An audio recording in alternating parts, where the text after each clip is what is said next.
Hey everyone, so here is my Midtown Mall in downtown Oshawa update.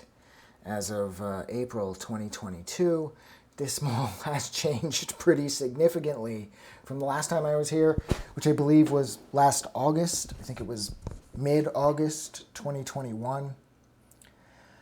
And at this point, I'm filming the outside of the mall, the buildings that are just in front of the actual mall, because I thought that I could just go into the mall and walk around the place.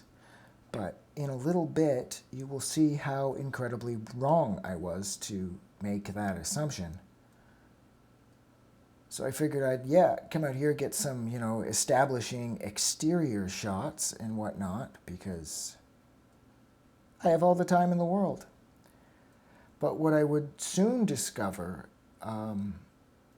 was that the mall is closed as of 4 p.m., 5 p.m. at the latest. It really depends on whenever the LA Nails down the west wing of the mall closes. That's the only business in the mall next to the Dollarama and, of course, the government offices, the Service Canada offices that are still open as of April 2022. That big treasure hunt store where the Dominion used to be, that's closed. And in a minute or in a second or so, a few seconds, you'll see that they fenced off the front of that. I'm guessing they did that to discourage homeless people from hanging out there or sleeping there. This entrance that you're seeing now is completely shut. You can't get in at all, like I said, past whatever time LA Nails closes. And I was speaking to an employee here, and they told me that the majority of the people who are still looking to use LA Nails, they park around back and use the LA Nails doors. So it's debatable if these front doors are ever opened, because like I found out, the only businesses that are still working are Dollarama and LA Nails and the government offices. So this part of the mall here, it's completely closed off from the back end.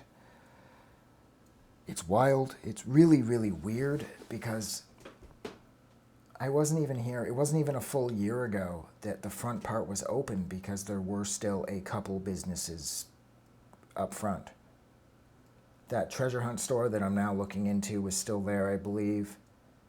And as you can see now, it's a giant graveyard, and there's more of the fence.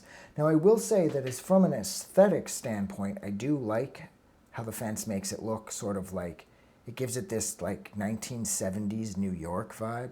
Like it could totally be used in a scene in a 1970s era gang movie. So here's the other entrance, the entrance around back where the Dollarama is. And so after I got those exterior shots of everything, I figured, I'd just lazily make my way in.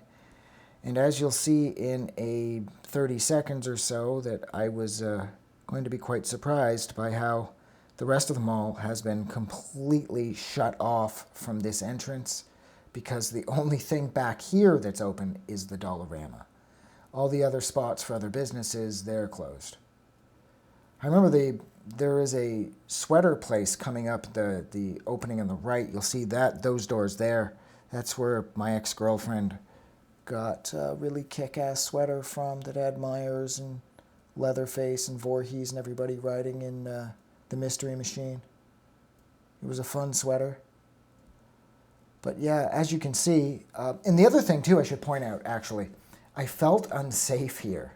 Now this isn't in the best area. Anybody who knows the Midtown Mall in the area that it is in Oshawa, it isn't the best. Now, I'm not easily scared, so I wasn't that afraid, but I didn't feel safe here. And the crazy thing is there was one tiny blonde chick working at the Dollarama that I saw, and the Dollarama was a ghost town.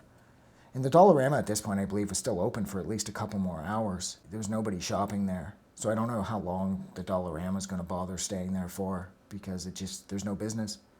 And here's the chain, here's the fence that I technically was able to lift and get under, but I was caught by the employee that I ended up discussing the mall with, and he's the one that told me everything was closed. So thank you. Thank you for listening. Have a good day.